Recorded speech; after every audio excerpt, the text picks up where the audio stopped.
So hello everyone, চলে এলাম নতুন আরেকটা ব্লগ নিয়ে। আজকে আমি যাচ্ছি পিসির বাড়ি। কিসের জন্য যাচ্ছি জানতে হলে অবশ্যই ভিডিওটা এন্ড পর্যন্ত দেখবে। এখান থেকে বাড়ির থেকে বেরিয়ে পড়ার পরে চলে গেছিলাম আমাদের দোকানের এখানে মিষ্টি নেওয়ার জন্য। এই যে আন্টি নিয়ে চলে এলো মিষ্টি, তারপরে আমি নিয়ে নিলাম জল। তো চলো যেতে যেতে তারপরে কথা হচ্ছে। তো আমরা পৌঁছানোর পরে বাস ছেড়ে দিচ্ছিলো বলে আগে আর ভিডিও করা হয়নি, একবারে বাসে উঠে ভিডিও করলাম। এই দেখো আমরা বসে পড়েছি, তো চলো যাওয়া যাক। তো তারপরে না, আমি তো কোনোদিনও যাইনি, ছোটোবেলায় গিয়েছিলাম মার সাথে।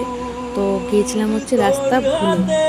তো ওখানে যাওয়ার সময় দুটো বাস চেঞ্জ করতে হয়, একটা আমাদের এখান থেকে আরেকটা জায়গায় নামতে হয়, ওখান থেকে আবার একটা বাসে উঠতে হয়, ওখান থেকে তারপরে টোটো করে যেতে হয়।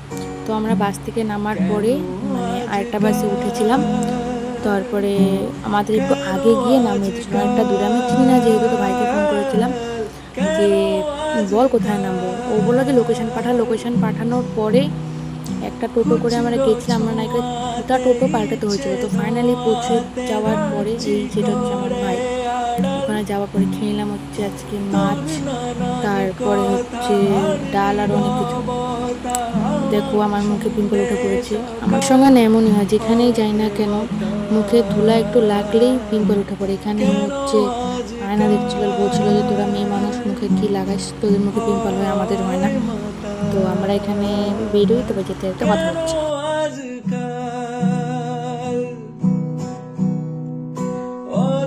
বেরিয়ে পড়ার পর ফার্স্টে আমি বুঝি না যে এতটা দূর হবে। আমাকে ফার্স্টে বলেছিল যে চল টোটো করে যাই, অনেকটা দূর। আমি বলেছিলাম যে চল হেঁটে চলে যাবো, কোনো ব্যাপার নেই।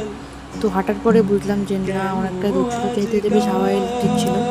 আমাদের ওদের এখানে বাজার যেতে যেতে হয়ে গেছিলো অন্ধকার। আমরা খেয়েছিলাম চপ। এই যে আমাকে চপ দিয়ে দিল, ওখানে ভাই দাঁড়িয়ে আছে ভাইয়ের চপ নেওয়ার জন্য। তো চলো খাওয়া যাক। করে খাওয়া হয়ে যাওয়ার পরে এই যে রাস্তায় হঠাৎ দেখা গেলো পিসির সাথে। ওদিকে ভাই দোকান থেকে নিচ্ছিল ম্যাগি। বাড়িতে গিয়ে আমি আবার ম্যাগি খেয়েছিলাম। তো আমার সাথে না এমন ঘটনা হয়েছে, মাঝ রাস্তায় আমি বসে পড়েছি, আর হাঁটতে পারছিলাম না। আমাকে বলছিল যে হাঁটতে পারবে না, তার সত্ত্বেও আমি জোর করে হেঁটে গিয়েছিলাম। তো হাঁটার পরে এতটা পাবাইতে হয়েছিল, বসে বসেছিলাম রাস্তায়। পিসার সাথে দেখা হওয়ার পর পিসা আমি ভাই তিনজনে গল্প করতে করতে বাড়ি চলে এলাম। আসার পরে এই যে খাচ্ছিলাম ম্যাগি, খুব ভালো টেস্ট হয়েছিল ম্যাগিটা। এই যে একটা ভাই। তারপরে সন্ধ্যায় খাওয়ার পরে আমরা গল্প করার পরে রাত্রে খেয়েছিলাম ভাত। তো আমি ঘুমাই। ভিডিওটা ভালো লাগলে অবশ্যই লাইক কমেন্ট সাবস্ক্রাইব করতে। দেখা হচ্ছে নেক্সট ভিডিও। টাটা।